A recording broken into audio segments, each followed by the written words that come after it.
Prophet of thought. Get ready. Dark places. Dark places.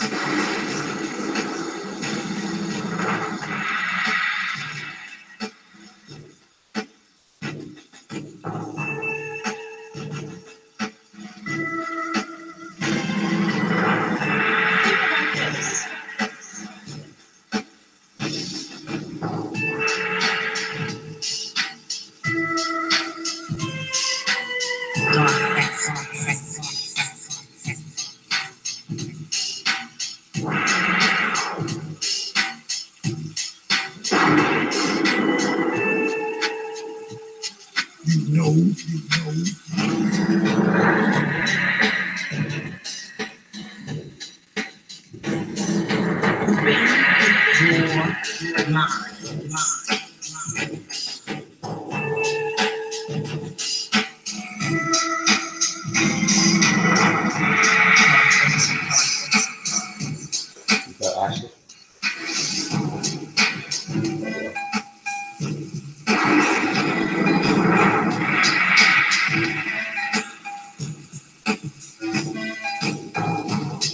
Yes.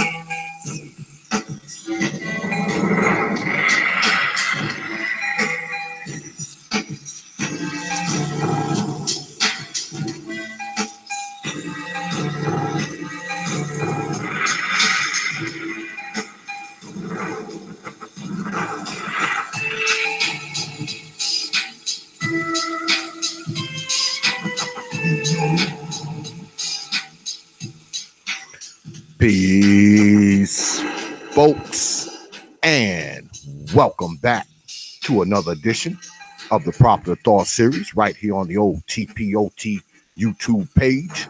I'm your host, X, but you knew that already. That's why you are here. Now, y'all know Thursday nights is DXL, Dark X Live, and I got a really good show for y'all tonight. But first, before we start off, I'd like to thank my subscribers and donors. I received quite a few donations the other night. As you know, I always start the show off thanking you for your generous contributions because you don't have to spend your money on TPOT, but you choose to do so with your hard-earned coins and dollars. Therefore, I must thank you. You who donated to me, you know who you are because I sit down and I write each and every one of you a personal email, whether it's 5 of you or 500 of you, not an auto-generated email, but a personal email thanking you for your contribution and your support. So, as always, I thank you. You know who you are because you heard from me today. Also, next week, we might only do one show next week, folks. Y'all know this is the busy season for me. Okay. It usually winds down by now with my business, but it hasn't. And I'm very busy, busier than I've ever been. You know, I'm not complaining, but I've been busier than I've ever been in the 4 years that I've had this business. So next week we may only do one show, folks. We may only, I don't know. I have to see. But other than that, let's get started. It's Dark X Live, and I got a really, really good guest for y'all tonight. I'm sure y'all are familiar with the books Ghetto Bastard and Ghetto Bastard 2. I'm sure you are. My next guest wrote those books. I could go into a long bio about what he does and who he is, but I have him here, so I'm gonna let him do that. Mr. Russ Vann is in the house. What's up, Mr. Vann? What's going How on? are you? How are you today, sir? I'm good. Thank you I'm for good. having me. Oh, It's a absolutely. pleasure. Won't you I guess you can come right in with explaining to the folks the whole Ghetto Bastard series thing, because I know many people have read it. So won't you just go ahead and, you know, what inspired you to write it, you know, what it was based on? Well, what inspired me to write it is that I am a product of a broken home. Well, I'm a rejected child in a sense. I was raised by my great grandfather, my great grandmother. My grandfather's mother actually raised me. I was born in the Mott Haven section of the South Bronx. And even though that may sound alien to some people, it's quite frequent in the ghetto where children are being raised by their grandparents or their great grandparents. My mother and father rejected me. I had nothing but the streets, in a sense, to raise me. But what saved me from the ghetto was my great grandmother's old school values.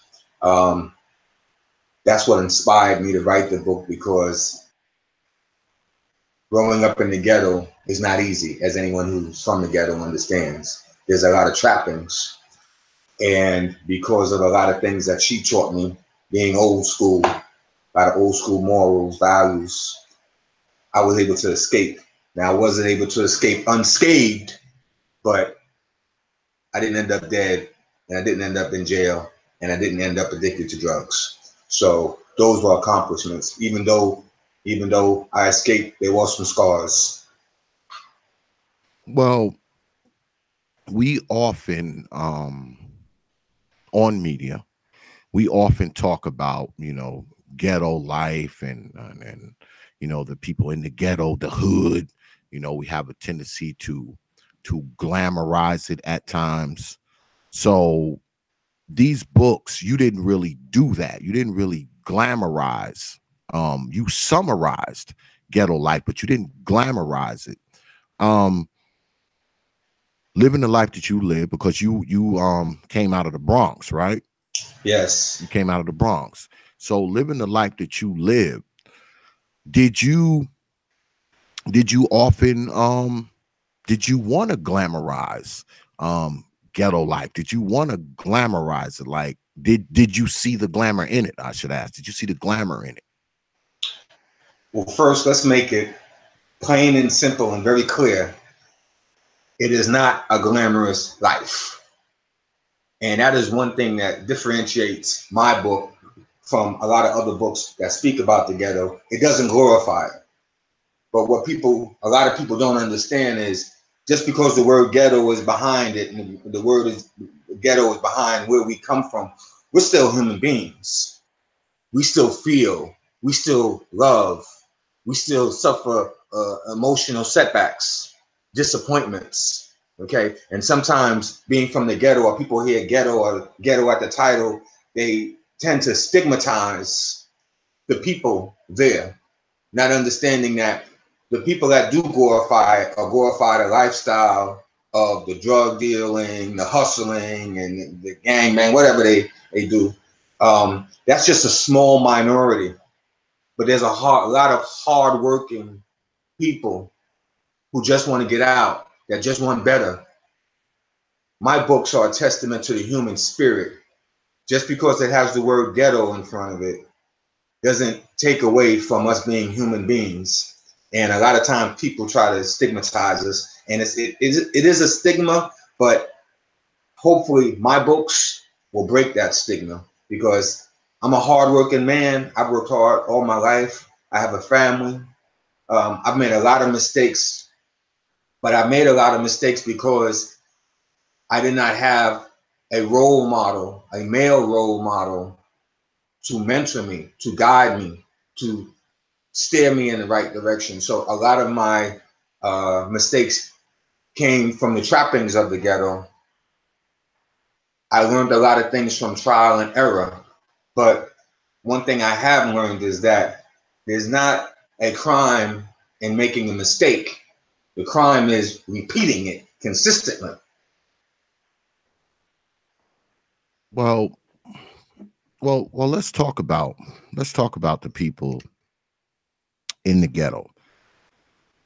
Now, oftentimes, often in the ghetto, people have stories similar to yours. No dad around, no male figure. Us men, we don't have male figures to guide us and lead us, give us counsel, instruction, and so on and so forth. So as you were coming up in the ghetto, did you feel that you were missing that as you were coming up? Did you feel like you were missing it? did it feel normal to you to not have that male figure around because no one else did? I mean, what was that experience like? Well, thankfully, I was raised by a strong woman. The Black woman is like the foundation, and people don't give her the praise that she deserves at times. But growing up without a father, I didn't meet my father until I was about 11 years old, and he was a hustler. So, and he had 6 other kids, so he wasn't really into that daddy business. You know, after the novelty of seeing me, and it wore off, I was just another little ghetto bastard around because he was more about the hustle in the game. I had an uncle who was a notorious drug dealer and out of Wisconsin, and I went to see him for a little while. And growing up young, I met my father young, 11 years old, but my uncle I had known all my life. So I looked up to him. And when I visited him in Wisconsin, Milwaukee, Wisconsin, matter of fact, I did idolize at a point and want to be like him. So a lot of the mistakes, a lot of trappings that I got into, that thank God I didn't get caught doing, I wanted to be like him. I wanted to be a drug dealer. I wanted to wear the jewelry. I wanted to have a lot of money. I wanted to have the pretty women, because that was the role model that I saw. Also, when I grew up, for some reason, my grandmother used to take me to see the black exploitation movies. So my role models were Fred Williamson, Jim Brown, Jim Kelly, Richard Roundtree, Ron O'Neal, and a lot of movies that they portrayed was sometimes negative connotations, especially Superfly, wanting to be that type of man. But as I grew up, especially, you know, in some of those movies, they objectify our Black women. And as I started to grow and understand that that's TV, that's the movies, there's nothing pretty about that. Most of those people end up in jail or end up dead. That's the truth in real life. In fact, that happened to people in my family that were in that lifestyle. So I did aspire to be that at one time.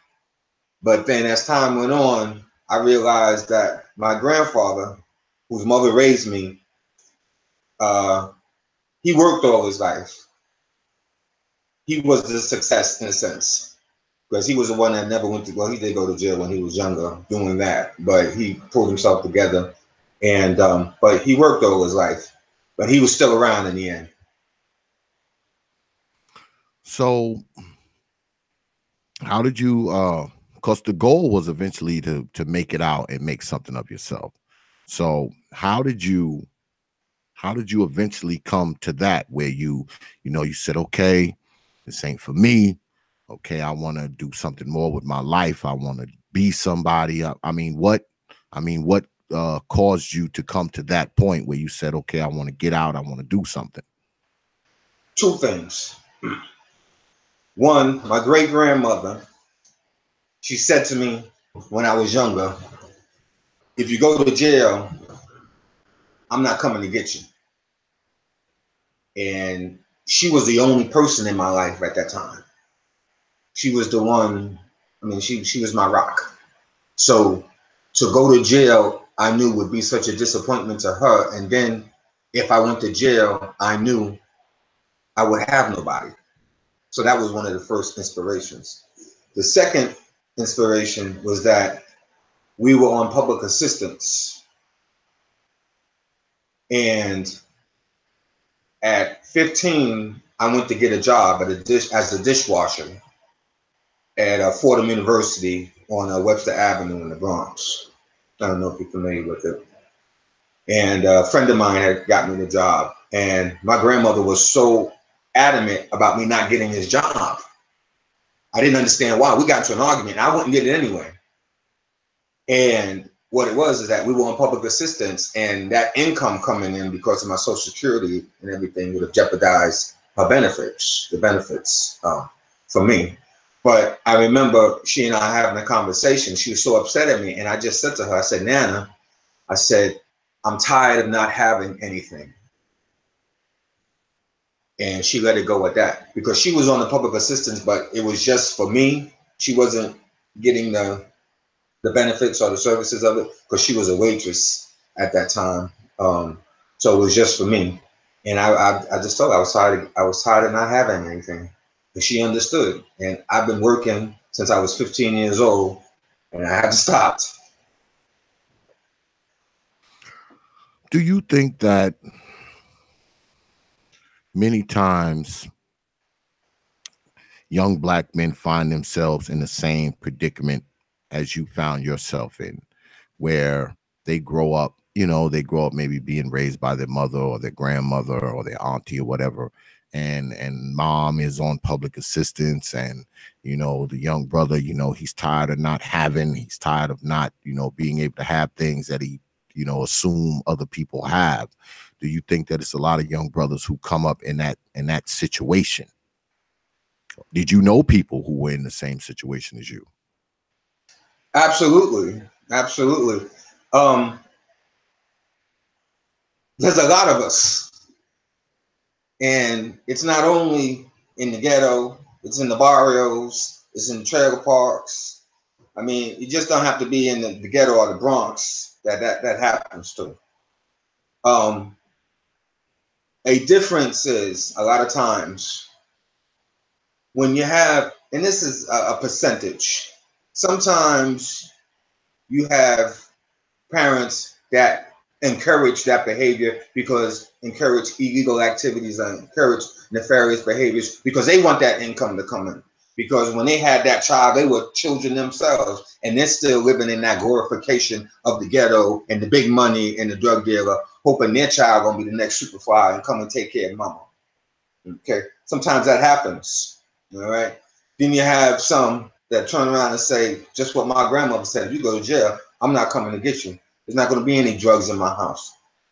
They're not going to allow that behavior. When, like I said, my grandmother was about 60 when I came in. When I came to live with her, I was 4 years old. When she was 60, she was born like 1913. So she had a lot of old school values. So one of her rules was, if you leave this house, you have to be going somewhere. You're just not going to hang out. And that was something like all the kids used to laugh at me, because I couldn't come out just to hang out.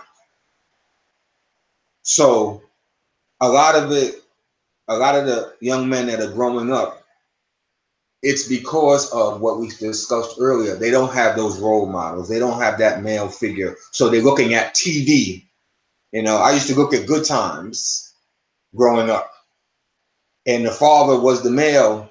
He was that positive figure. That was one thing that was positive growing up, watching Good Times with the father, James Evans Jr., John Amos, was that, man, he went out and went to work every day. Sometimes he worked 2 jobs, a dishwasher, a janitor. He went out there and showed, hey, no matter what, if you work hard and you continue to work hard, you're going to get ahead at some time. Now, that takes a lot of strength to go out there and clean somebody's toilet, go out there and wash somebody's car, go out there and work 2 jobs, sacrificing the time with your family. But that inspired me, because I understand, no matter what happens, no matter what people say about you, no matter what people, what box people want to put you in, there's nothing wrong with an honest dollar. There's nothing wrong with working hard. And if you work hard, you're going to develop that mentality, and it's going to open up other doors. Well, obviously, a degree of success with your first Ghetto Bastard book. That's why you wrote a second one, right? Because you saw some success with it. So is it going to become a Ghetto Bastard series, or the next one you come out with? That, I guess that's going to be Ghetto Bastard number 3, or is it going to be a chronicle? How is this working out? Well, it's actually 4 books. There'll be 4 books in a series. Ghetto Bastard 3 will be coming out November, December. Right now it's at the editors. I did finish it. It's called A Life After Death. And then my 4th installment, which will be the last installment of the Ghetto Bastard series, is going to be Ghetto Bastard 4, The American Dream. Wow. So what made you get into writing? I mean, you know, coming from the background that you came from, what made you wake up one day and was like, you know what, I'm going to write a book? Were you always a writer when you were younger, or was it something that clicked in your head to make you want to author books? What was it? Well, I'm 50 now. Don't tell anybody. when I was about 25, I initially wanted to write a book about my life. But I was 25. I thought I knew it all, and I thought I suffered and lived life, and because of the way I was raised and things that I had gone through and stuff like that. But in reality, I didn't know nothing. It must not have been God's plan at that time, because everything after 25 on was enough to write about. So what initially happened, I was going through some things in my life, and I decided to seek therapy. And when I sat down and started talking to the therapist, his jaw dropped. And he said, man, you should write a book. Now, he was just saying it in just. And when he said it, you know how somebody says something and, man, it just clicks in your head? Yeah, maybe I should write a book. So one day I just sat down and I started writing from my earliest memories, because that's my technique, is I just go through my thought process since it's a memoir. I don't have to create anything. All I have to do is remember. And I went back to my earliest thought, and I started from there, and I just kept going. And then as I started getting feedback from the book, I thought to myself, wow, I might really have something here. Because never in my wildest dreams could you have told me I would be the author of 3 books. Any of these books becoming movies, Mr. Vann, or what? Hey, wishful thinking. I hope so. I mean, I look at a lot of the garbage that's out there, and I think it would be a great movie, and not just because it's my book, but it's because something you pinned on earlier. It speaks of the ghetto. It's a synopsis of the ghetto, but it doesn't glorify the ghetto. I look at a lot of books now and a lot of movies now that come out, and they try to glorify it. They try to glorify the lifestyle. It's so easy to kill somebody. It's so easy to, you know, bring somebody down and sell somebody some poison and be on that street corner and, you know, dehumanize people. And this doesn't do that. And I would hope by, you know, from your lips to God's ears, that someone does turn around and read this and say, wow, this is something about the ghetto, because it has ghetto things in it. Let's not mistake it. There's no way you can be raised in the ghetto and not come across those things. But the truth of the matter is, you're the one that has to make the decisions in your life about what you're going to do. You're going to be a hustler, or you're going to go to work. Now, if somebody says to you, hey, hustling leads down 2 roads, death or jail, and you say, well, I'm willing to take those chances, then, I mean, if you get caught and you got to deal with time, you can't cry about the rules afterwards, because you understood the rules of the game beforehand. And being one that has hustled for a very short period of time, we all know the rules. They've always been explained to us. Dead or in jail.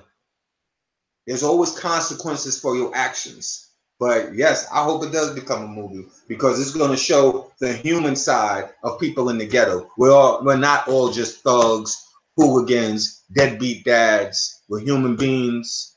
We're strong human beings. We're just trying to survive our circumstances. Who plays you in the movie? Who plays you? You know what? I don't know when the movie would come out. But hey, I would definitely like to play my father. Okay. Because, well, if anybody played me, it'd have to be three different people, because the book starts out as a 2-year-old, and the first one ends. I'm 26, and book 2, I'm about 28, 29.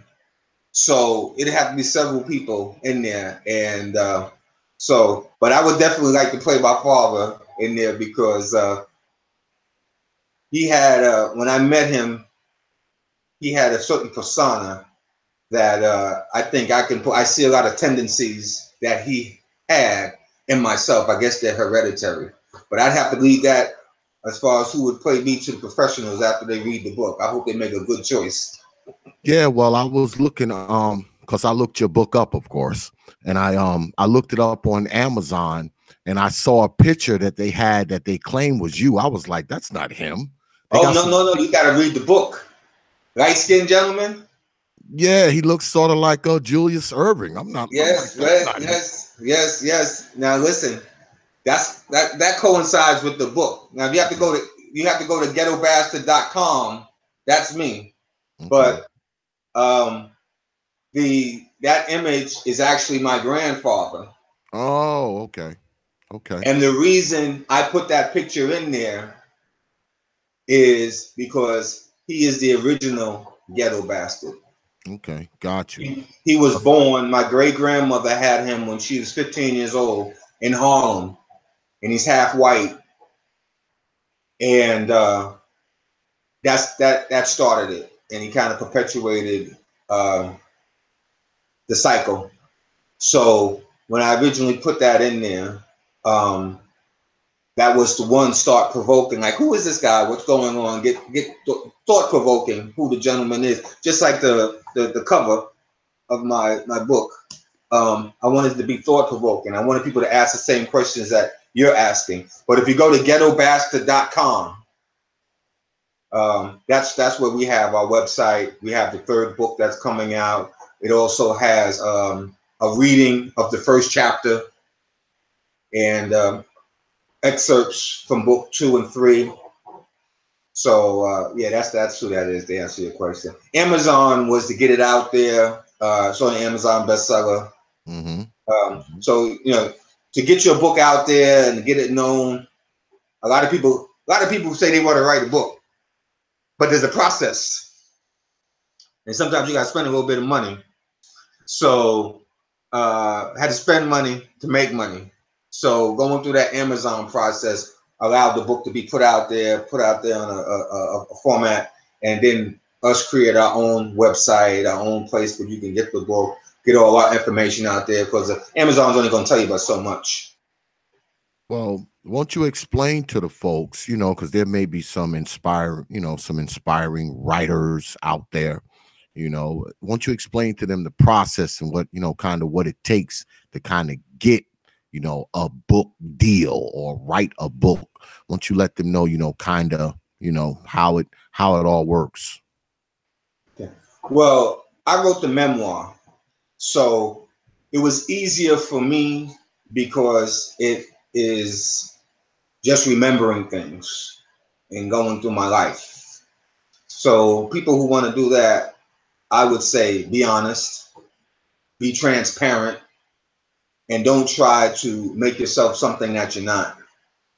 The one thing I would say about my books is it makes me extremely human, warts and all.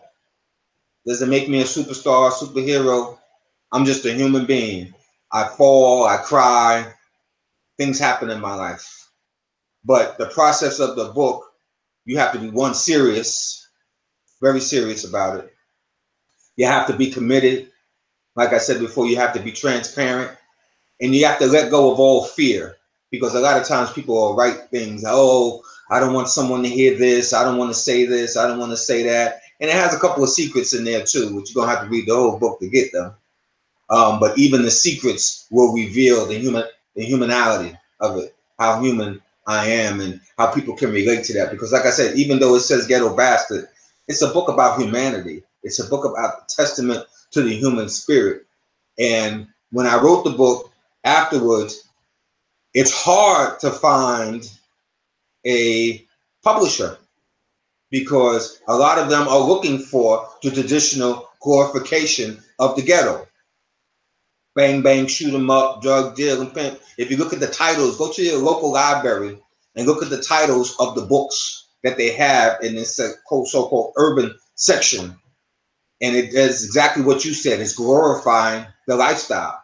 It's glorifying, promiscuity, promiscuousness, drug dealing, violence, thugism. That's not us as a people. And so in writing the book, you want to be different also. You just don't want to be like everybody else. You just don't want to fall into that saying, "Ooh, I'm going to write a book about drug dealing. Ooh, I hustled the game. I did these packs. I sold this one." Because almost everybody in the ghetto knows about that or knows somebody that has done that. All right. The other thing is you have to get professional people to do the work because a lot of people think that you can do your own editing. You can't.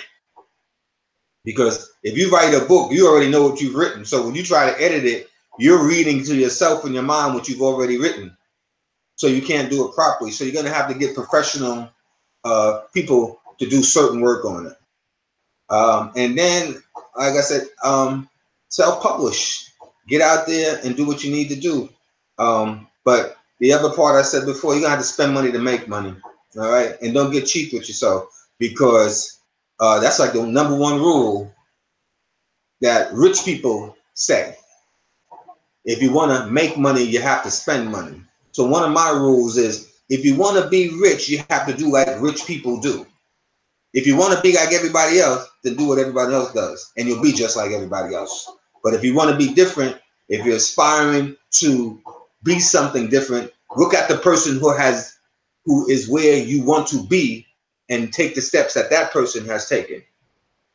But there's no easy road because I've been working on these books for about 5-6 years now. So it's not an overnight process.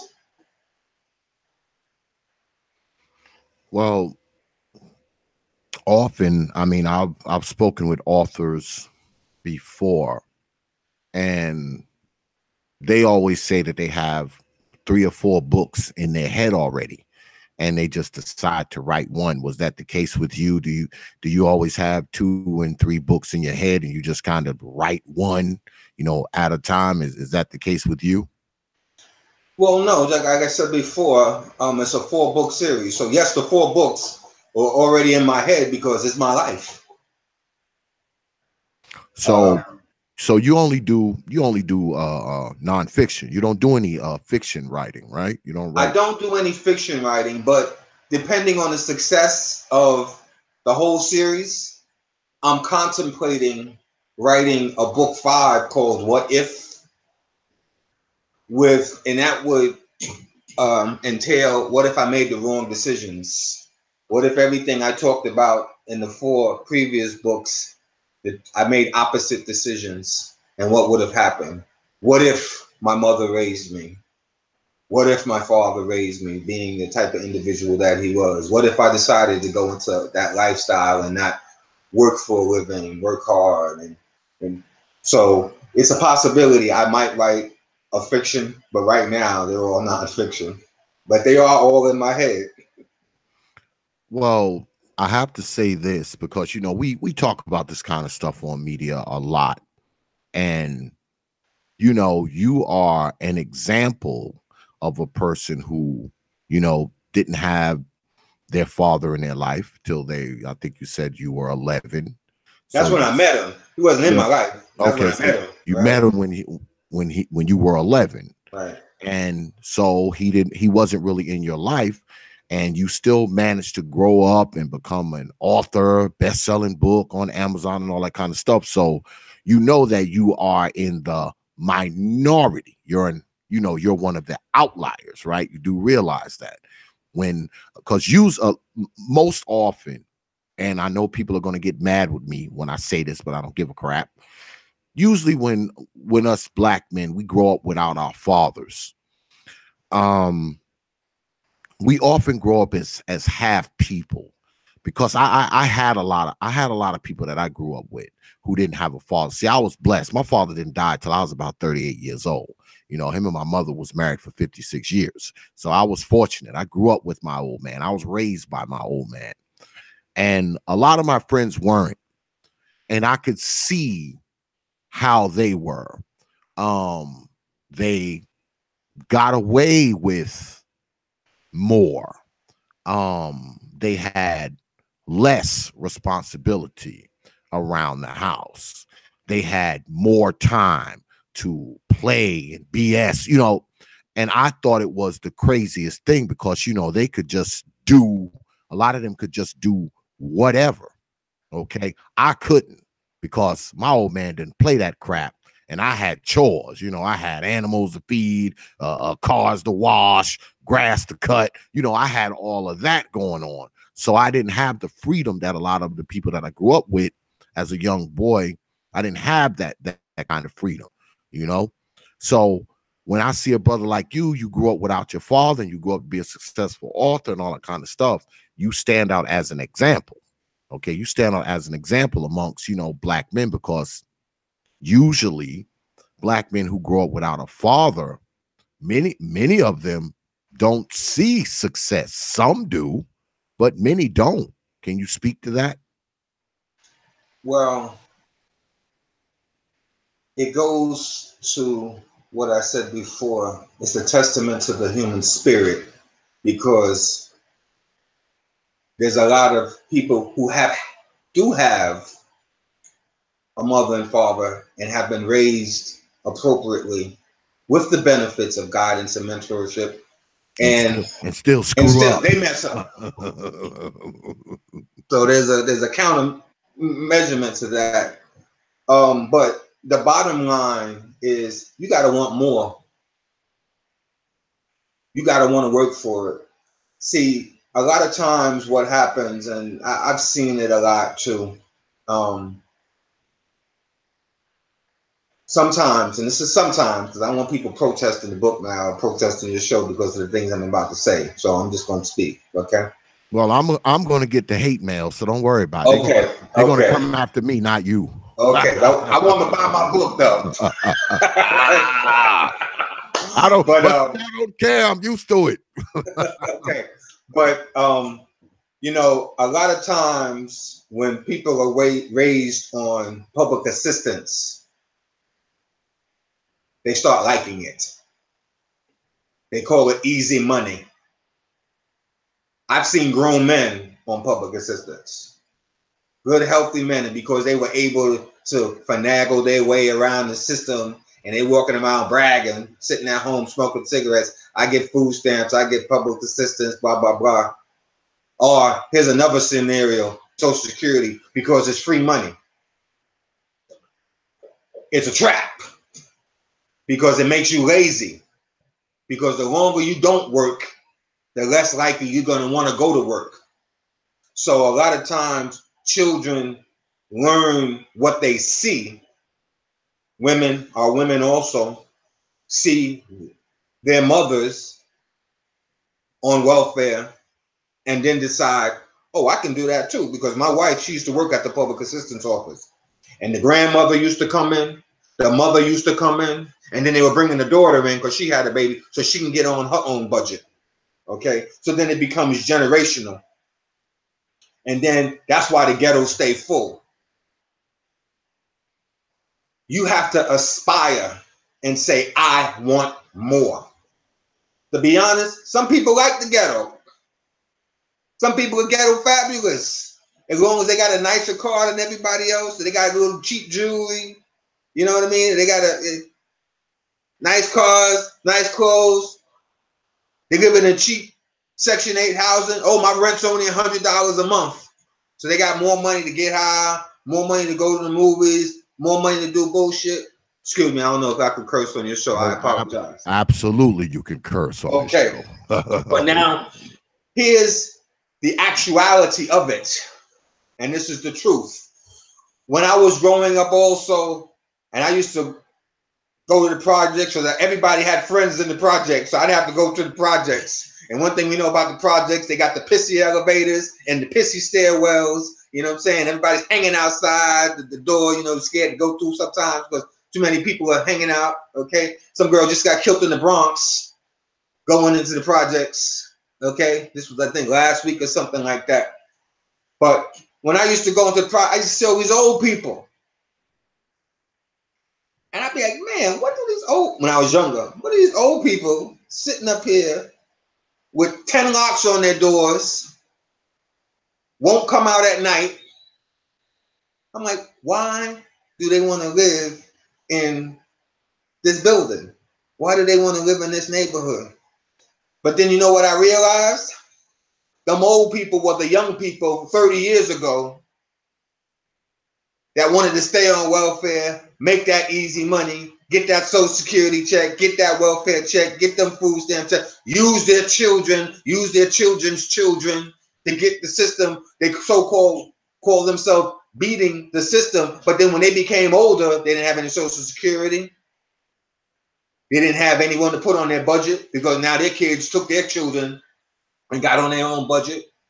And now they're eating cat food to survive. Because when you get older, they'll let you live in that low-income housing and they'll give you just enough food to survive. But then when you start to have to pay for that medication and get them operations, because we all get old and all of these things come into play as you become older, then they start looking back and saying, oh, it wasn't such a present. It wasn't such a luxury. So you have to work if you want to be something. Because in the end, when they take away that time, you can't go back and reverse all of those decisions that you made.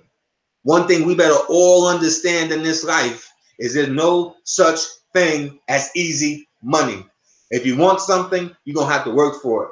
If you're not born with a silver spoon in your mouth, you're not born with a trust fund, you're going to have to work for it. If you're sitting there waiting for the lottery, you're going to be waiting for a long time. You're going to have to work for what you want in life. Hard work. It always pays off. There's nothing wrong with it. I agree. Because man, I bust my ass. There you go.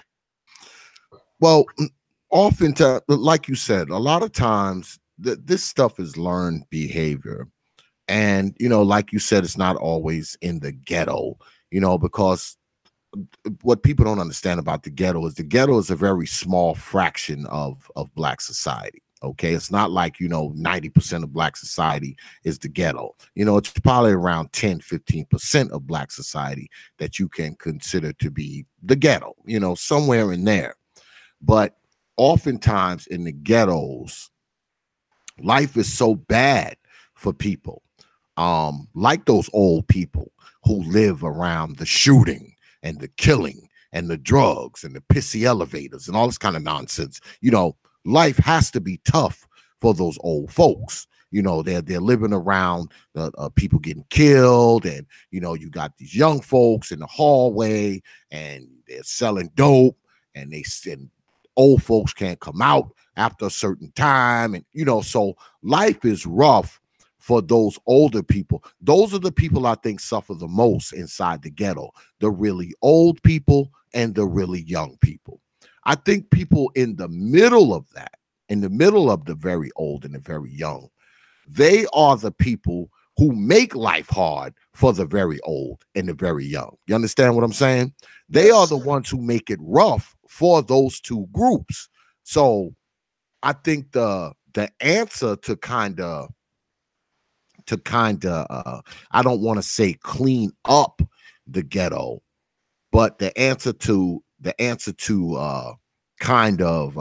reshaping the ghetto lies in that group that are between the very young and the very old. That's where the problems are.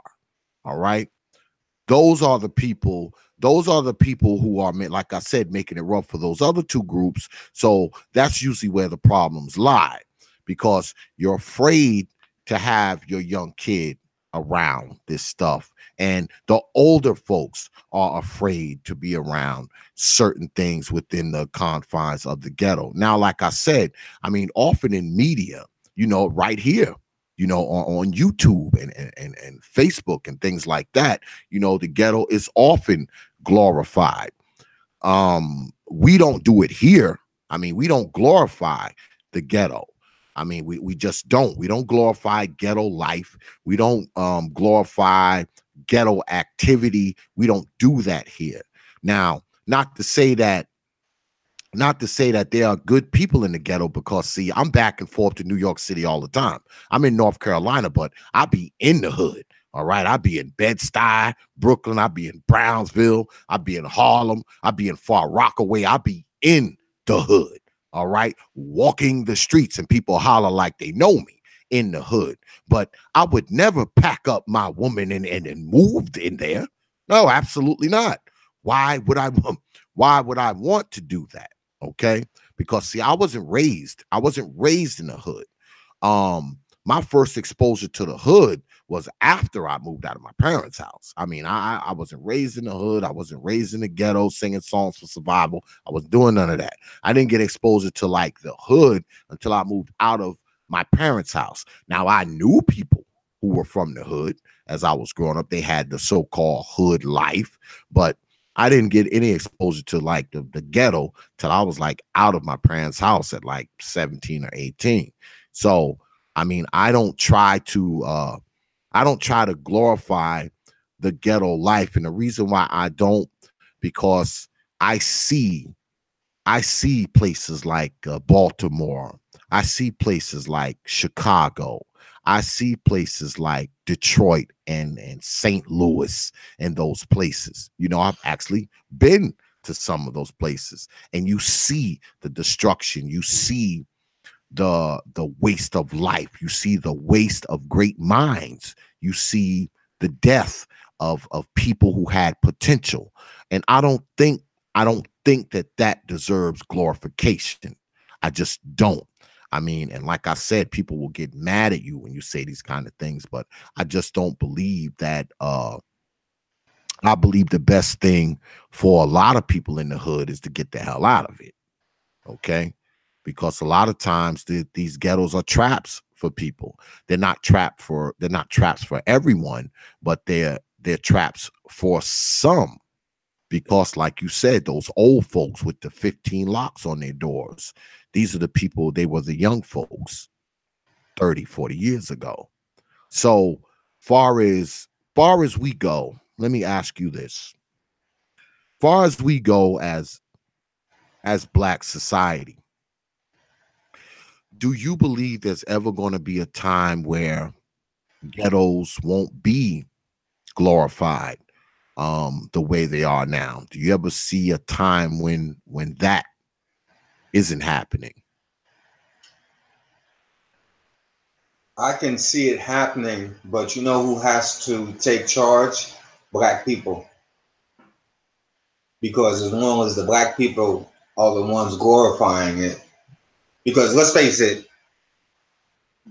the ghetto is basically a place where there's one culture or a certain amount of culture that stays in one area, usually poverty stricken.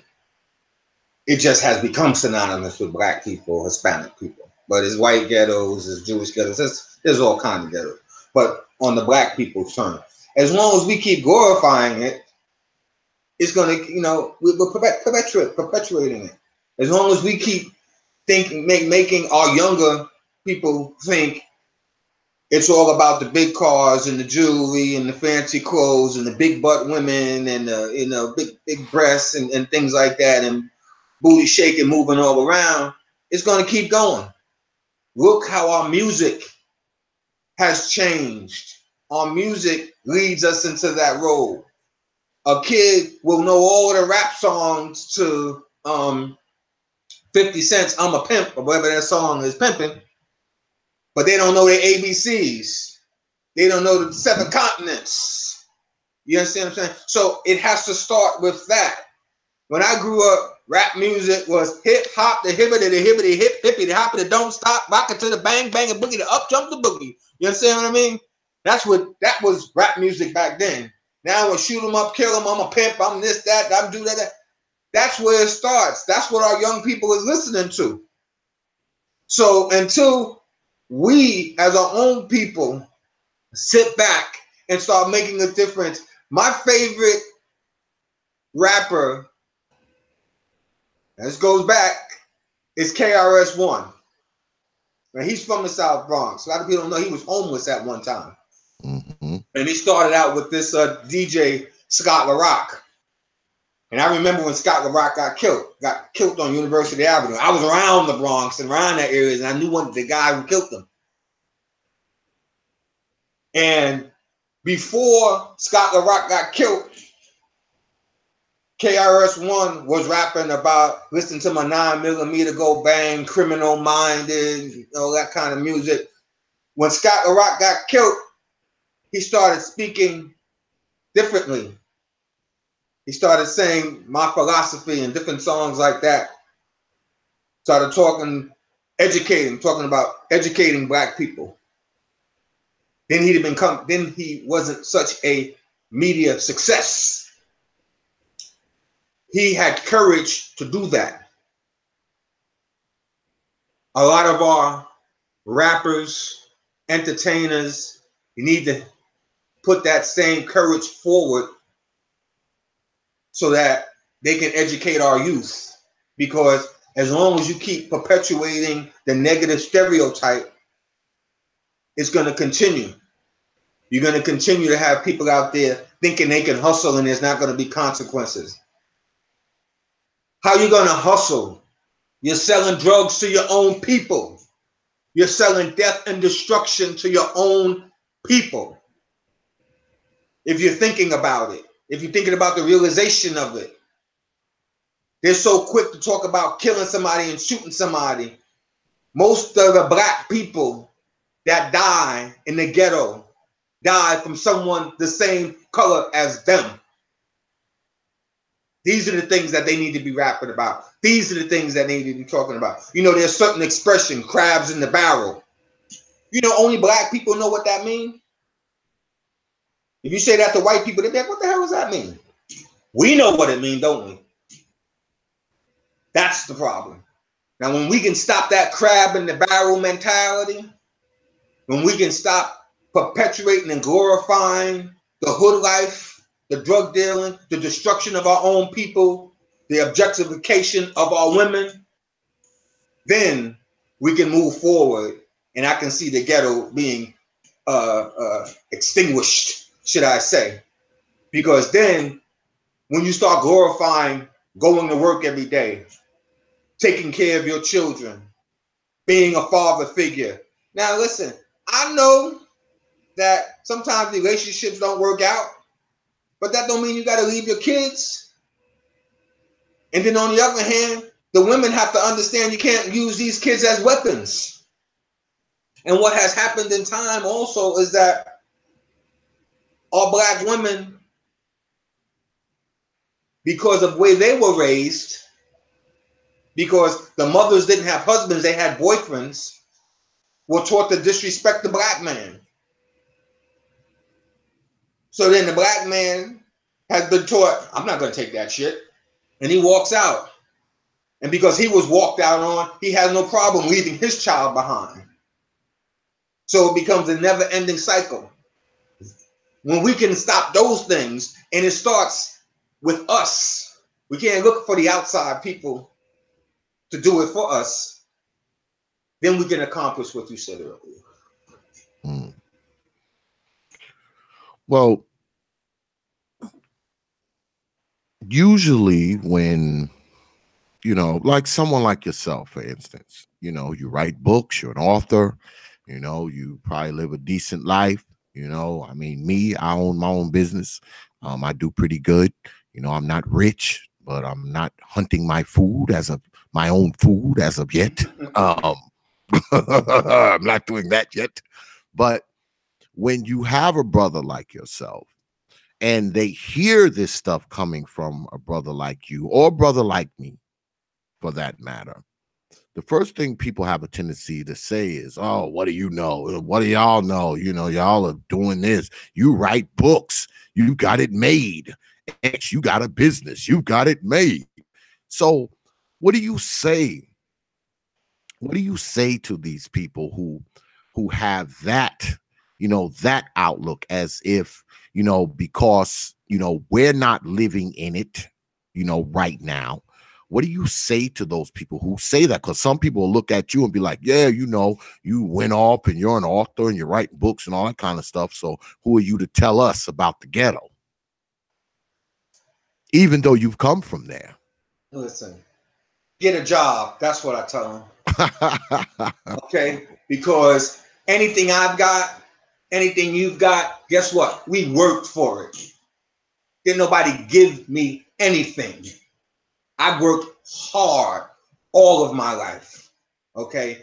Sometimes I had to humble myself and work jobs that to me were beneath me. I've worked in slaughterhouses. Okay? I've worked as a janitor. I've worked as a chauffeur. I bust my ass all of my life. Okay? For the last 20 years, I've worked 2 jobs to get to where I'm at and to get to have the things that I want. And the other thing is, I wasn't expecting anyone to give me anything. If you want something, get up off your ass and work for it. Don't worry about what I got. If you want what I got, walk in my shoes. But if you're not willing to walk in my shoes, don't tell me about what I have and what I am. Don't criticize me. That's what I got to say to them. Agreed. I mean, I would second that. I mean, you know, whether you're in the ghetto or you're in the suburbs or, you know, wherever you are, I mean, like Mr. Vann said, I mean, if you want something out of life, unless you're a trust fund baby, and a lot of black people, we're not that, you're gonna have to get off your ass and work.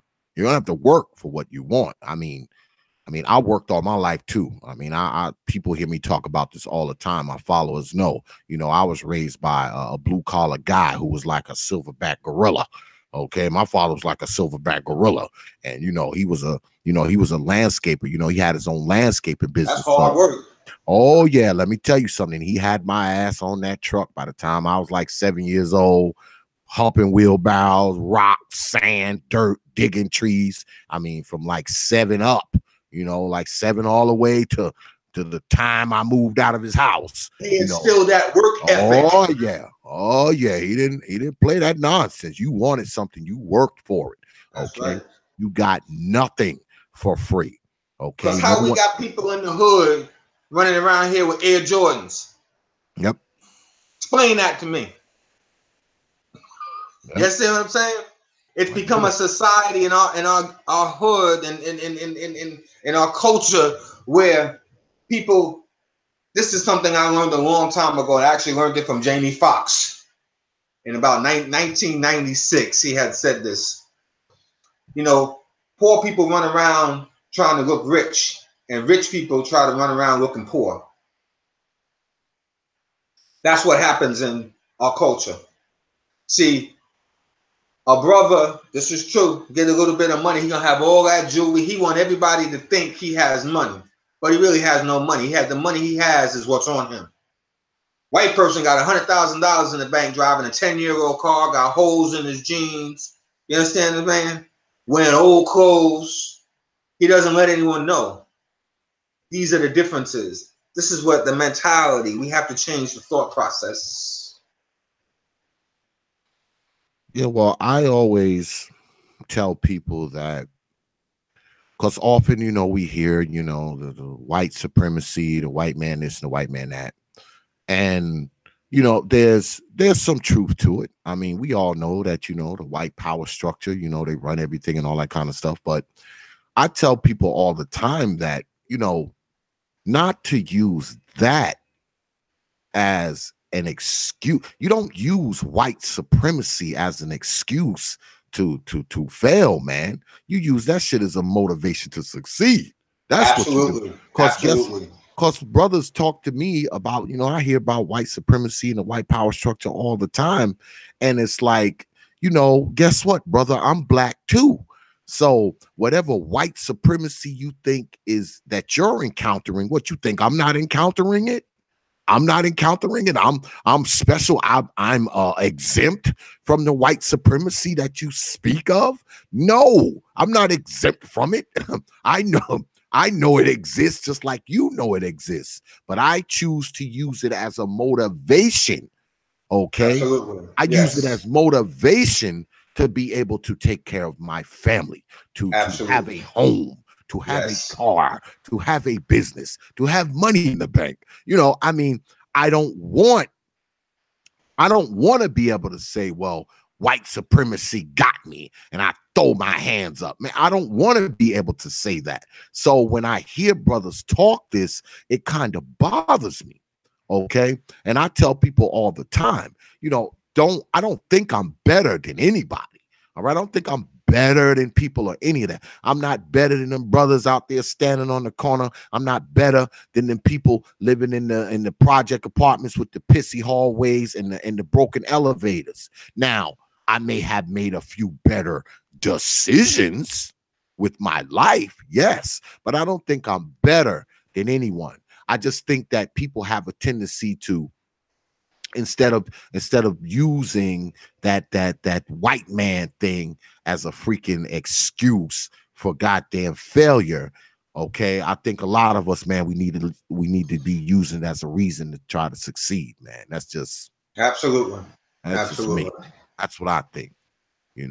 I think we have a tendency to fall victim to that, man, when we ruled, we let the racism rule us, man. And when we let racism rule us, man, they've won.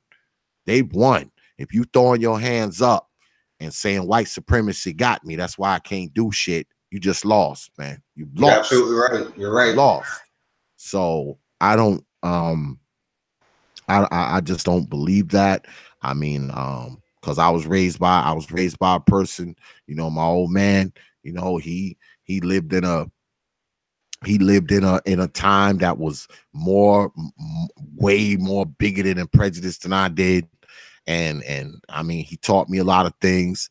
I mean, he taught me how to work. He taught me how to have my own. He taught me how to depend on myself. And he taught me not to be afraid of white folk. So, I mean, I can't, you never hear me talk the white supremacy stuff. You never hear me talk about how white supremacy has stopped me or stopped anyone that I'm connected to. Now, when I hear that kind of stuff, and I look at a brother like you, you was raised in the ghetto in the Bronx. All right. I remember when the Bronx was notorious, because you and I. That's what I was raised. Remember they used to call it Fort Apache? That's the area I was raised in. Yeah, man. I remember when the Bronx was notorious. Listen, it's still notorious. They just don't go. They just don't put it on the news now. Take a ride through there. You'd be like, what the? I thought it got better.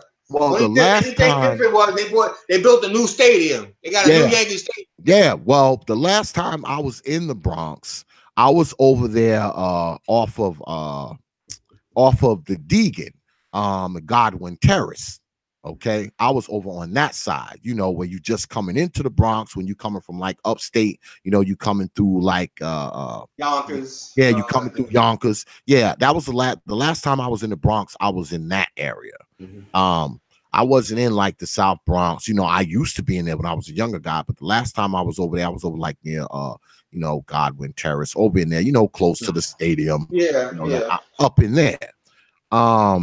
They've done a lot of building in there. Like I said, Yankee Stadium is there and all that kind of stuff is there. So it's not the eyesore it was, back in the 80s. That section. Yeah. That section.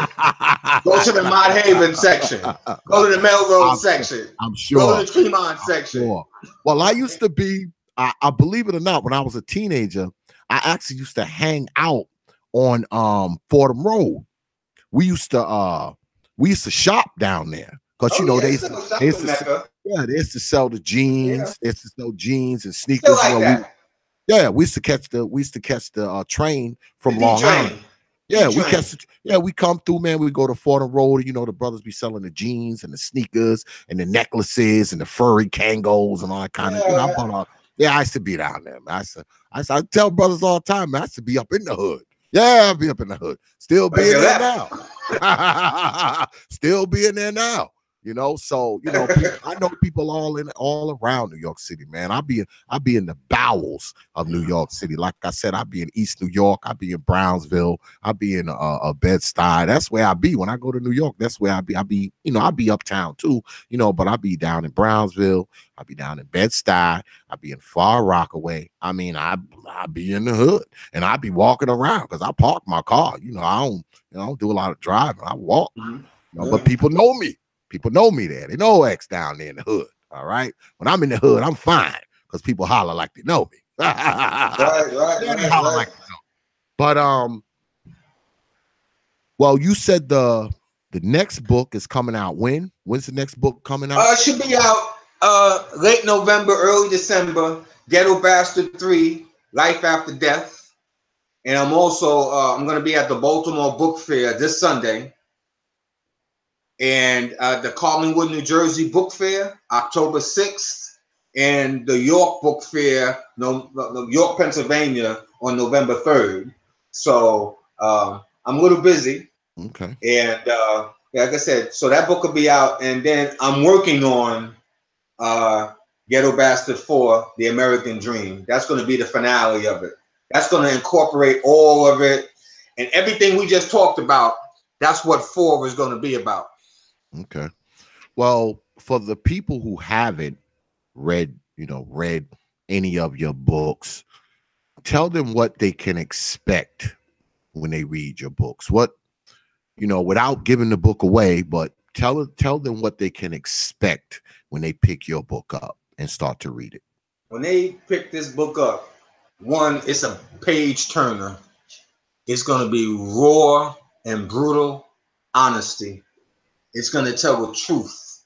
It's going to tell the truth about the ghetto, no glorification. It's going to tell the truth about the human spirit. It's going to tell the truth about life. It's real. And it's going to keep you posted. You're just going to keep turning those pages. You're going to wondering what keeps happening next. Y'all listening to that? So y'all need to get on down there, support the brother. All right, get on down there. Now you can go, like I said, go to GhettoBastard.com. That has all the information, and on that first screen, it has a little TV which has a reading of the first chapter, so they'll see exactly what I mean. And it has a store where you can buy the book. It has excerpts. It has a whole kit and caboodle. It has the cover of Ghetto Bastard 3, Life After Death, and a little surprise about the books also. It's also a love story. Well, that's something else I wanted to ask you. Being, you know, a Black author, you know, was it more difficult for you, you know, being a brother trying to be an author, then did you encounter a lot of roadblocks because you were a brother as opposed to being a white man writing a book? And of course you were writing about, you know, the ghetto or the life of you coming out of the ghetto. Did you run into roadblocks because of that? Well, the roadblocks I ran into was that people wanted the same old typical stereotype nonsense that we talked about, the glorification of the ghetto. And they didn't want to give the book a chance, which is why I had to open up my own company, Russell Dynasty LLC, and then self-publish.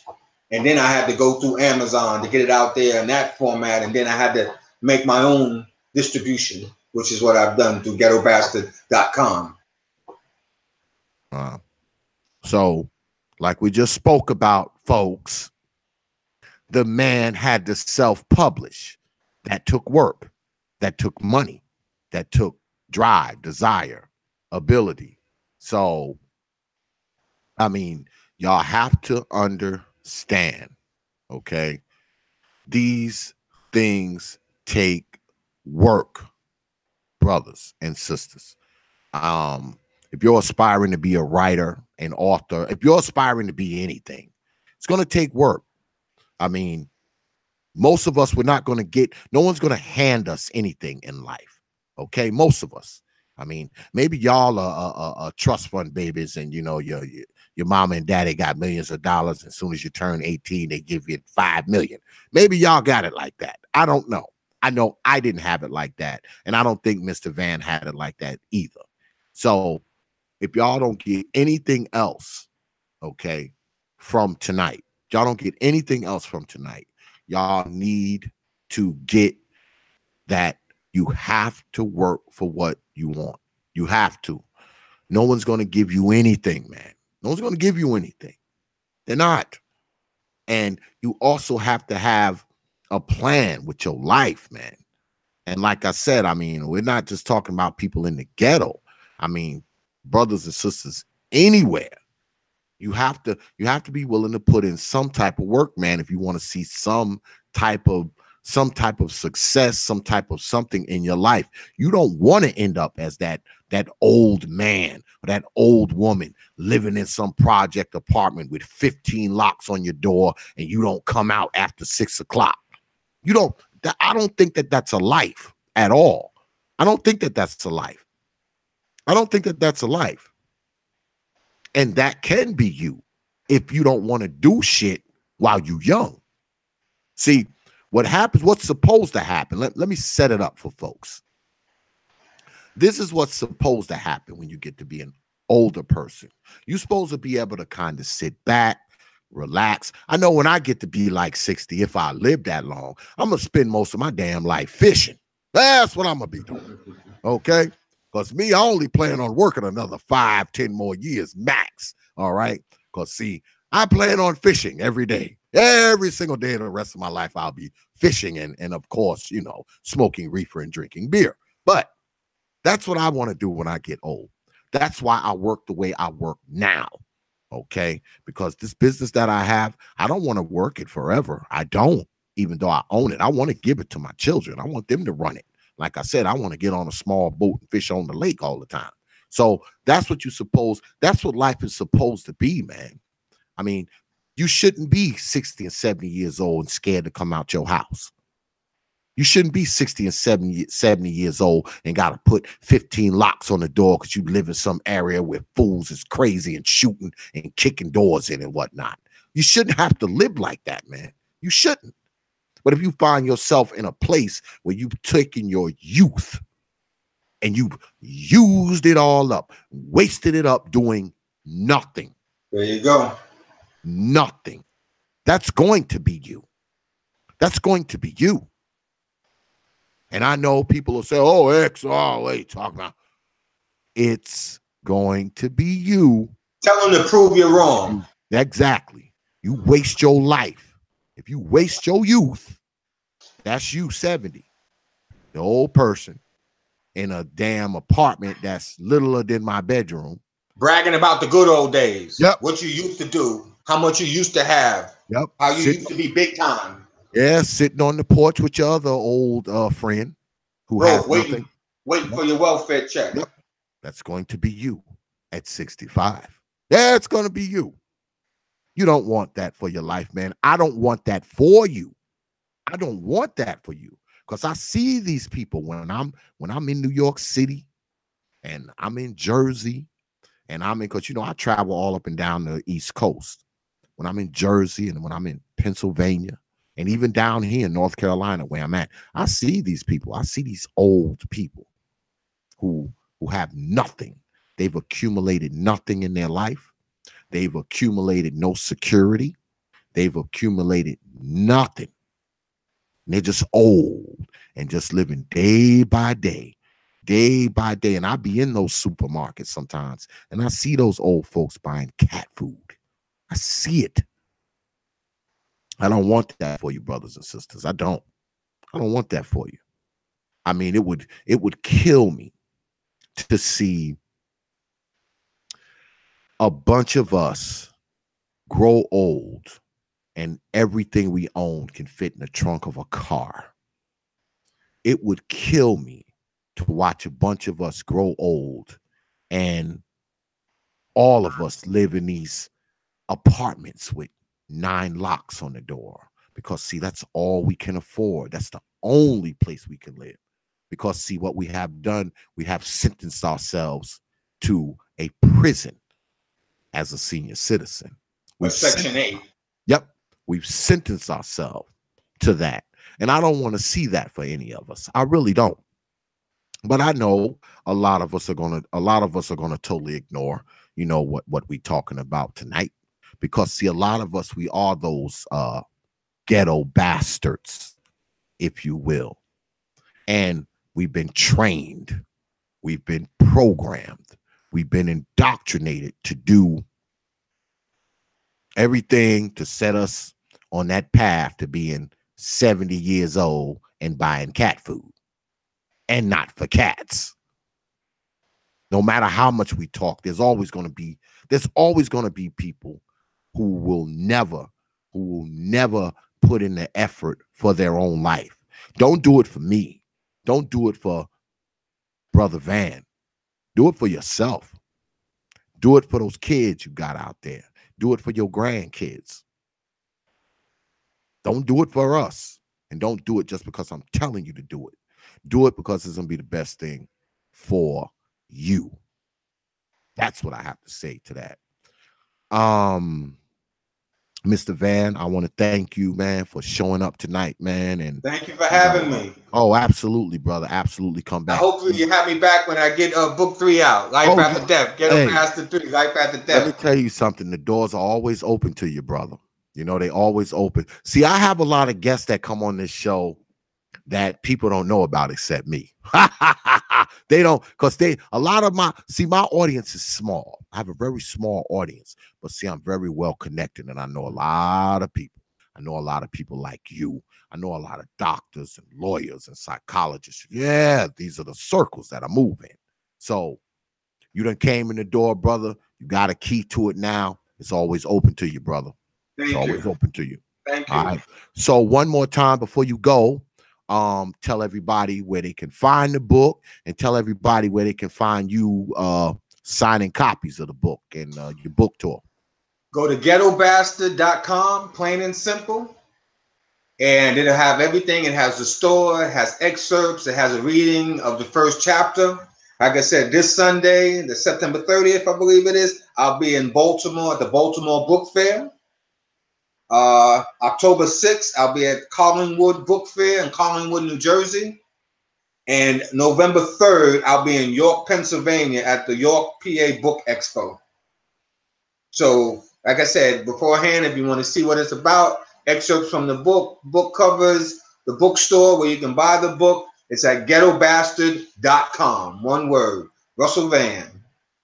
Y'all heard that, right? So get on down. Russell with 2 S's and Vann with 2 N's. Get on down there, support the brother. Go to Amazon. You can find the book on Amazon. Yeah, get on down and support the brother, man. Buy those books because we need to support Black authors. Now, if you go to ghettobastard.com, it's cheaper on there because Amazon has a way of inflated things. So there's a bookstore also on ghettobastard.com where you can get the book direct. There you go. Y'all heard that. So get on down there to ghettobastard.com, show the brother some love, support him, you know what I'm saying? And look out because we need to look out for our folks. We need to do it. We need to do it more. And it ain't that often that you run into a Black author who's actually telling a real Black story and not some old nonsense. All right. So once again, Brother Vann, I want to thank you, man, for coming on, man. I appreciate it. Thank you. Taking the time to come up here on TPOT Dark X Live. It got a little dark, but that's what we do on DXL. Hey, we talking the truth. Yeah, that's what we do on DXL. You can Facebook me at Russell Vann. There you go. There you go. All right, brother. Like I said, I appreciate you coming through, man. Okay, thank you for having me. Thank you, brother. Peace. All right, take care. All right.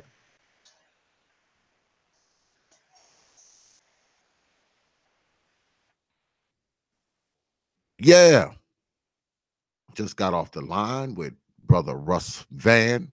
The books, Ghetto Bastard and Ghetto Bastard 2.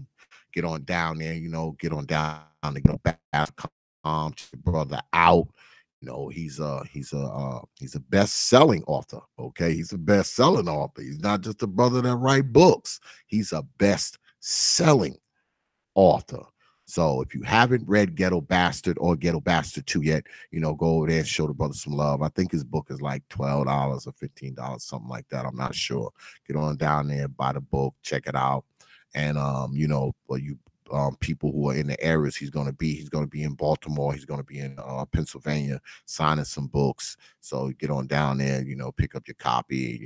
He might even give you an autograph. You know what I'm saying? Yeah, but the brother made some good points tonight. He talked about growing up in the ghettos of the Bronx, and I know because I'm from New York. I mean, the Bronx was rough, all right? I mean, y'all talk about the hood. You hear people talk about the hood and the ghetto. A lot of you really haven't even seen hood life and ghetto life. A lot of you really haven't, okay? If you was down in the Bronx and in Brooklyn and places like that, in Harlem, back in the 80s, you would have saw the ghetto. You would have saw how it was. You would have saw how people lived, all right? New York City, period, all right? In the 80s, boy, it was hell. So, I mean, that ghetto life that y'all see now, man, this shit is nothing compared to how it was back then. I know. I used to be down there, all right? But like I said, I didn't get exposed to, like, ghettos until I was out of my parents' house, until I was like 17, 18. I had never even been in a ghetto, didn't know what it was. And when I did get exposed to it, I'm not gonna lie to you, I thought it was the greatest thing ever. The parties, the girls, the excitement, the weed, the shootings and all this kind of nonsense. I thought it was the greatest thing ever. When I did get exposed to it. But guess what happened? One day I woke up. Yeah, I woke up. Took me getting shot a time or two for me to wake up. And I say this all the time. I mean, the best thing for children, to be honest, is to be the hell out the ghetto. The ghetto's fine for adults. But young children, they don't need to be in no damn ghetto. Ghetto don't offer young children anything. Doesn't offer them a decent place to play most of the time. Horrible schools, a shitty life, drunks and drug addicts and bullshit that they got to encounter. Just going from point A to point B. I don't think the ghetto is nowhere for children. Not even a ghetto bastard, pardon the pun. And, people will get mad at you when you say things like that. But I just think it's true, man. I think it's true. I don't feel like the ghetto is the place for children. I just don't think it's a good place for them because they're learning a lot of BS. A lot of BS that's probably not going to do them any damn good in their lives, man. Because what does a child do? A child lives what he learns. What the hell is he learning in the ghetto?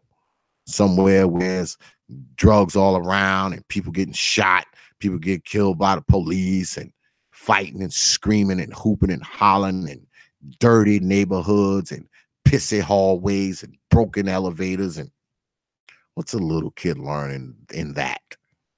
Okay, if there's no escape from those things, if there's no way for the child to be doing something else other than that, what good is the damn ghetto doing them? It's not doing those young children any good, especially if they're being raised by fools. Okay, if the people that are raising them within that ghetto are part of that other nonsense, it's even worse. Yeah, it's even worse for the kid. It's one thing if the kid is just growing up in it and he's got a decent parent or decent two parents. That's different. But if this child is being raised by a person who's part of whatever's going on in said ghetto, the kid is usually doomed. He's doomed because he can't even rely on his parent as an escape from the nonsense that lies outside the door. Now, I'm not trying to say that all ghettos are these horrible places, because like I said, I be in the hood, you know, and some of the coolest people I know are down in the hood. But when you have these places, man, that are notorious for people dying and killing and shooting and drugs and unemployment and all this other kind of nonsense, man, what the hell is there to offer a child? What is there? There's very little to be offered to an adult. There's no jobs. There's no opportunity. There's nothing. There's nothing. Unless you consider selling dope and walking around and robbing folks. And that's fine if that's what you want to do that. But guess what? There is no 401k or retirement plan for selling dope or robbing liquor stores. Yeah, there's no 401k plan for that, or retirement plan. All right. The retirement plan is usually the penitentiary or the cemetery. That's usually your retirement plan. So give that some thought, especially you young brothers, because see, you brothers are young. You can do anything with your life. Don't waste your life on BS. I don't give a damn where you at. Just because you in the ghetto don't mean you have to be within the ghetto life. You don't have to be the brother out there selling drugs, man. You don't have to be the brother out there toting guns and shooting folks. You don't have to be the brother out there robbing and stealing and knocking old ladies in the head and robbing bodegas and shit. You don't have to be that person, man. You don't have to be that person. And I know a lot of you young brothers, you know, y'all don't have your father in your life, you know, and that's rough. Yeah, it's rough. You ain't got your old man in your life. Your mama, she probably ain't shit. But that don't mean you have to turn out to be some robber, some thief, some dope head, some stick-up kid. You don't have to become that shit, man. Even when you young, you be 13, 14, 15 years old, you can be working on getting out of the goddamn ghetto. You could be working on getting out of the ghetto. You could be working on trying to improve the ghetto. You don't have to work towards being part of what's ever going on in the ghetto, man. You don't have to do that, brothers. You don't. You don't. And anybody that says different is a damn lie. They're a liar to tell you that this is what you have to be. You don't, man. You don't have to be any of that. You can be better than that. And I ain't even mad at you if you decide you want to leave the ghetto. I ain't even mad at you for that. I'm mad at you for that. Because let's face it, in most ghettos, there ain't shit in there. There's nothing in there for you, brothers. There's nothing in there for you. What's in there for you? Except death, dope, destruction, disease. What's in there for you? So if you want to get out of the ghetto, I ain't even mad at you. I ain't mad at you. Because let me tell you something.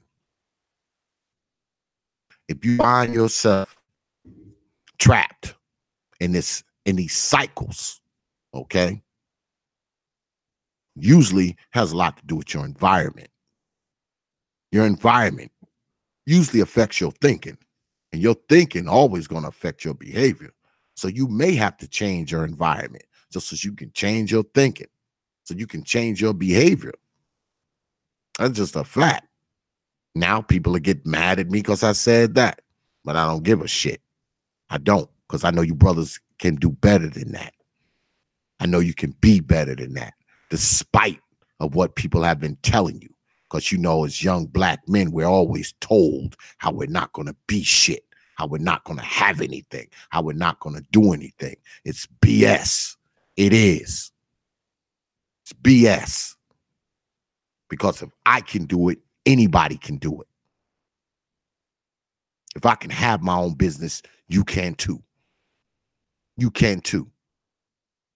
Ain't nobody special. Just like Brother Vann. He writes books. He came from the same environment a lot of you are in right now. He came from that. Read his books. You'll see. He came from that. And you heard the man, he didn't meet his father till he was 11. He didn't meet his father till he was 11. So you can do it too, but you have to want it. You have to want it. I mean, if you want BS in your life, yeah, it's pretty easy to get it. It's pretty easy to get BS if that's what you want in your life. But if you want something real in your life, you want something solid in your life, you want something that's going to better your life, you're going to have to work for that shit, brothers. You're going to have to work for it, despite of where you came from. And don't listen to that BS about people telling you what you cannot do, because we often run into that as Black folks. People telling us that we can't do something because we're Black. No, they can't do it because they're Black. Don't you listen to that crap. Don't let people convince you that you can't be great, because that's what they'll do. If you let people convince you that you cannot be great, you will start to believe that you cannot be great. And I'm here to tell you that you can be great. You can have more. You can do better. You can have all the things you want if you're willing to work for them. If you're willing to sacrifice, be willing to achieve as opposed to just obtain. Let me say that again. Be willing to achieve as opposed to just obtain.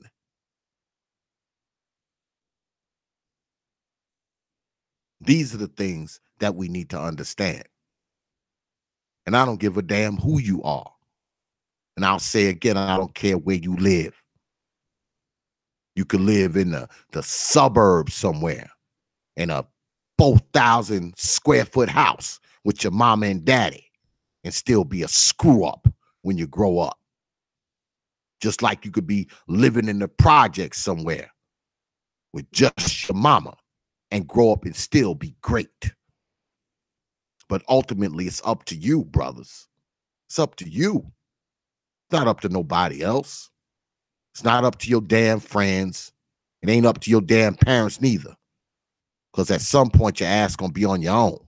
Unless you one of those dudes who 35 and still living in mom's basement. But at some point, you're gonna be on your own. And you gotta figure out what you're gonna be doing when you're on your own. Because one day, your parents gonna be dead. More than likely, they're gonna die before you. What you gonna do when that happens?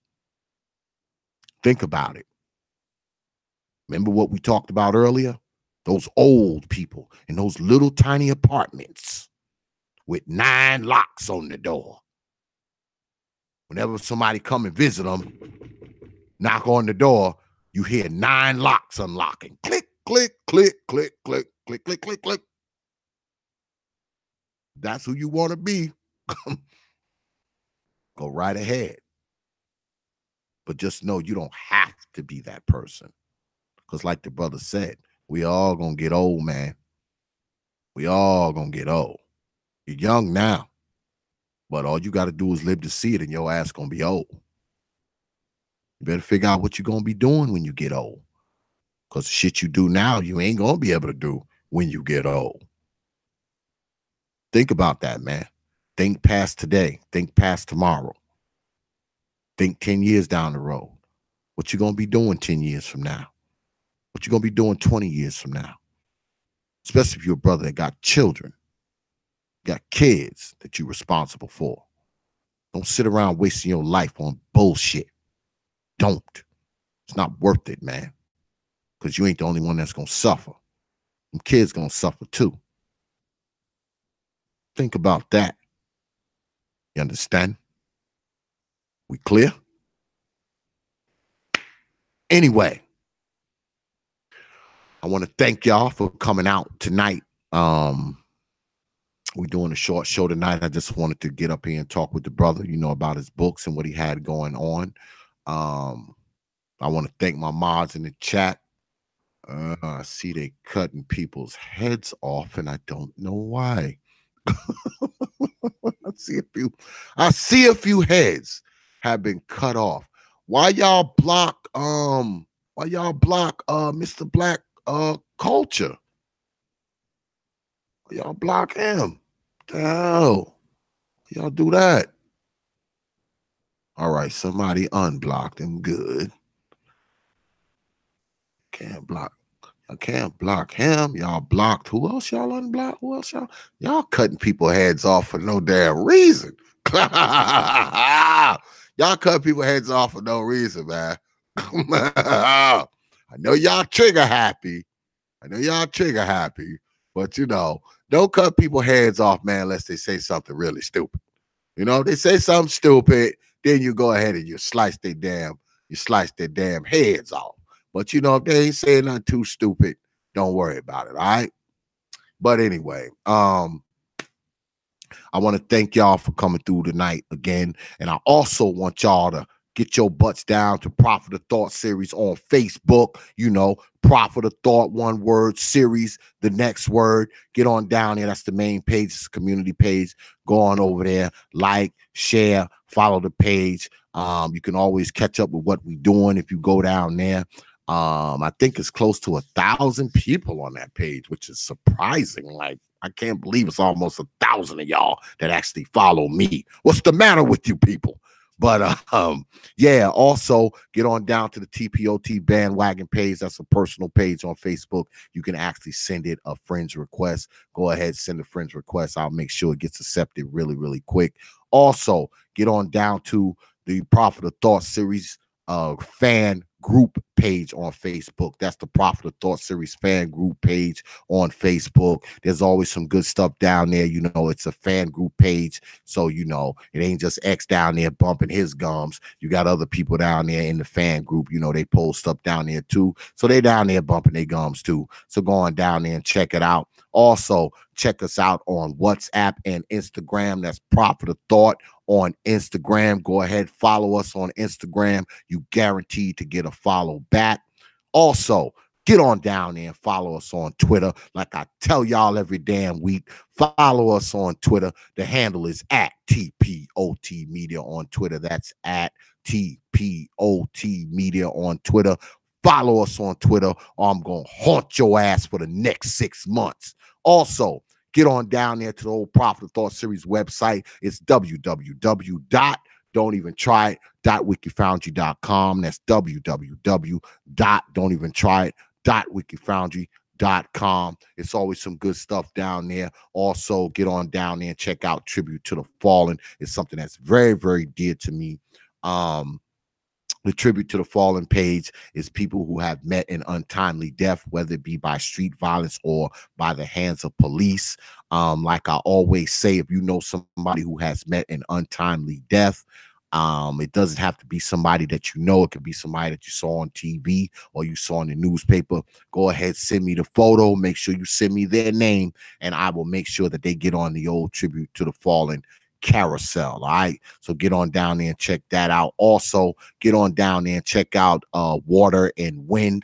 That's teacher Tanisha's online store. She's got a massive collection of stuff down there, too much for me to explain. So when you get on down there to the website, you can go ahead, you know, you can look through the stuff that she has. I mean, it's like 4 or 5 pages of different pictures. She just has all kinds of stuff on there. She's got jewelry, she's got baseball caps, she's got necklaces, she's got all kinds of stuff, black soap, herbs, spices, all kinds of stuff is on there. So get on down there and check out Water and Wind. If you want to make a purchase and you can't get through to her, go ahead, hit me. I'll put you in contact with her, you know, so you can go ahead and buy some of Teacher's stuff. I mean, she's got so much stuff, it's like ridiculous.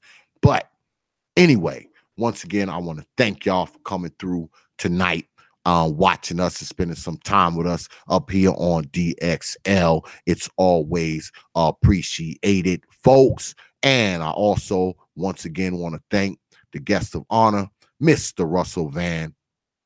Get on down there and support the brother. And if you're feeling generous, go ahead and drop a few coins in the old TPOT bucket as well. And also feeling generous with your likes, drop a few in that bucket as well. It's always appreciated.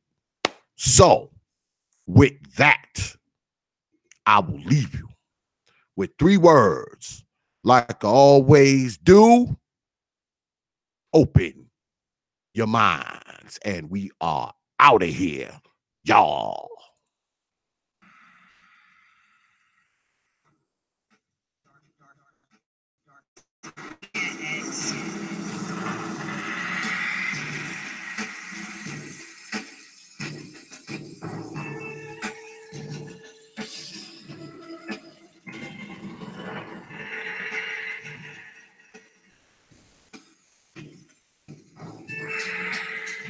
Peace, folks.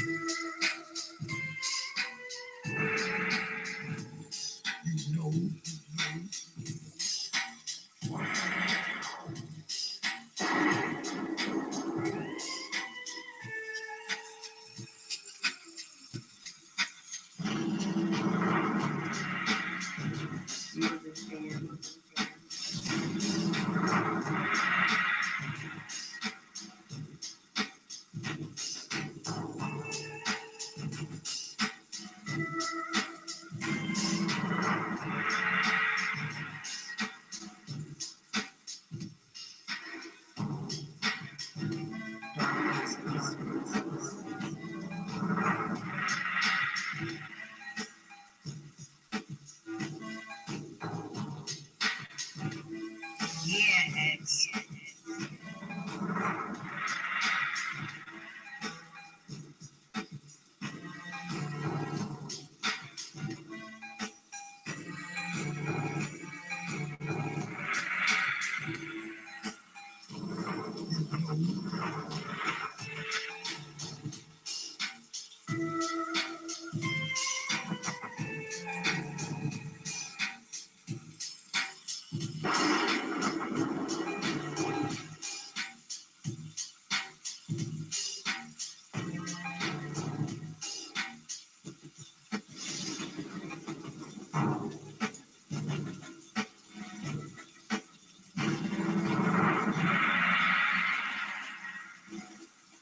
You understand? Only from TV.